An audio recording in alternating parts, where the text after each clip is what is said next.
Matthew Stafford versus Drake Maye, a debate that has divided the entire NFL fan base. These two quarterbacks are the clear-cut favorites to win the 2025 MVP, but nobody can seem to agree on who actually deserves the award. Arguments have been thrown left and right, some true, some totally false. And honestly, there is a great argument for both of these players. However, in this video, I'm going to provide an in-depth analysis and comparison into both of these quarterbacks, and ultimately determine in the most objective way possible who deserves to win the 2025 NFL MVP. If you enjoyed this video, then hit that like button, subscribe to the channel, and let's get started. So let's first go over the main two arguments for each of these quarterbacks. For Stafford, the main arguments for why he should win MVP are that his overall numbers are better and that he faced a significantly tougher schedule than Maye. On the flip side, the arguments for why Drake Maye should win MVP is that he had a worse supporting cast and he played better against common opponents. So I'm going to go through each of these arguments, prove the validity of them, and in the end come to a conclusion on who should win the award. Part 1, raw stat comparison. The most prominent argument for Stafford is that number-wise, he had an incredible season. And when you look at the 46 passing touchdowns,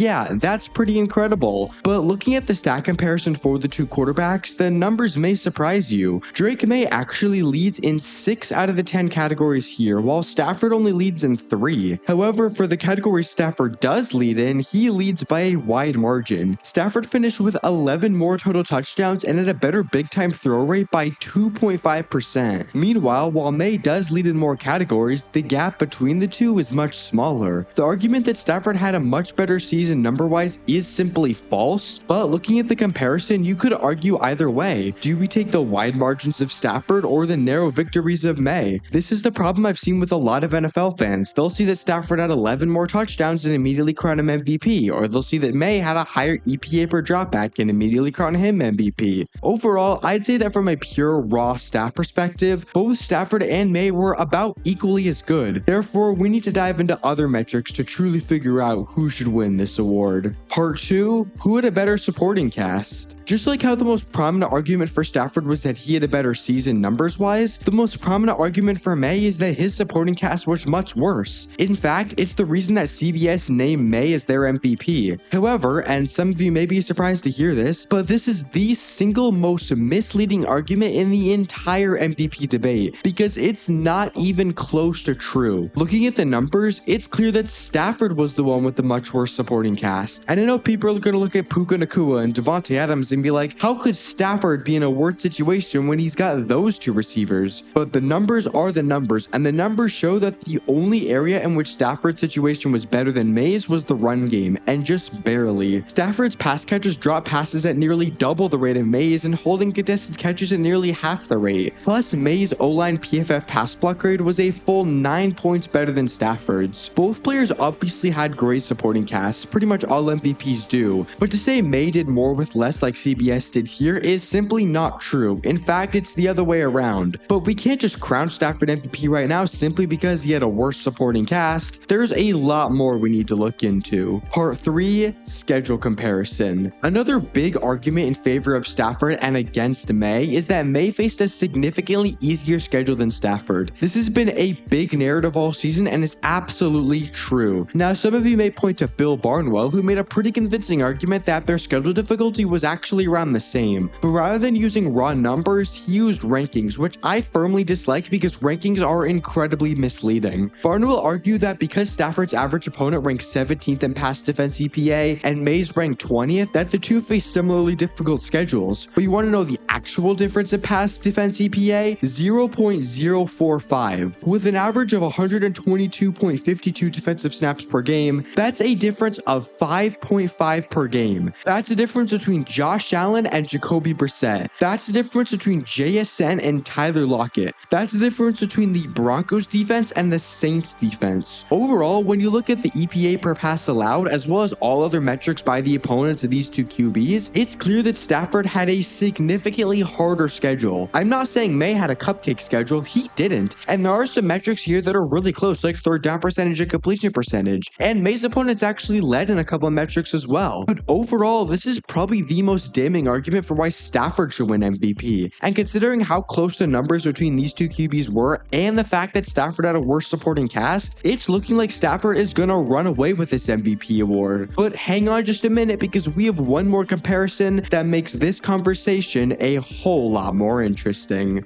Part 4, stats versus common opponents. Ultimately, Stafford and Maye did not play each other this season. However, an equally good way to compare the two is by looking at their numbers against common opponents. Both these quarterbacks played against the Panthers, Saints, Titans, Bucks, Ravens, and Falcons. And while earlier we established that these two QBs had very similar overall numbers, that completely changes when looking at stats versus common opponents. Maye absolutely dominates here, leading in every category except total touchdowns, where the two tie. Stafford doesn't lead in a single category, and it's not like these margins are slim either. Adjusted net yards per attempt, passer rating, and turnover-worthy play percentage all have a pretty big difference between the two. But I'm sure the stat that immediately jumped out to you was the EPA per dropback, because yeah, Maye had triple the EPA per dropback Stafford had against common opponents. While their overall numbers are very similar, when it comes to common opponents, Maye significantly outplayed Stafford. Part 5, who's actually the MVP? So now that we've gone through everything, compared a bunch of different numbers, categories, all of that, who actually deserves to win this year's MVP award? Well, let's look at how all these categories relate to each other and come up with a final answer. We know the raw stats are very similar, so that's not going to help us too much in our discussion, but it is something to keep in mind. Schedule comparison and stats versus common opponents are a really interesting duo, because honestly, I feel like schedule comparison becomes kind of unimportant. It's not completely meaningless, but in the games where Stafford and Maye played the exact same teams, Maye clearly outperformed Stafford. Why does it matter if Stafford had an easier schedule when in the end it didn't make a real difference in the total production and Maye played better against common opponents? The real question here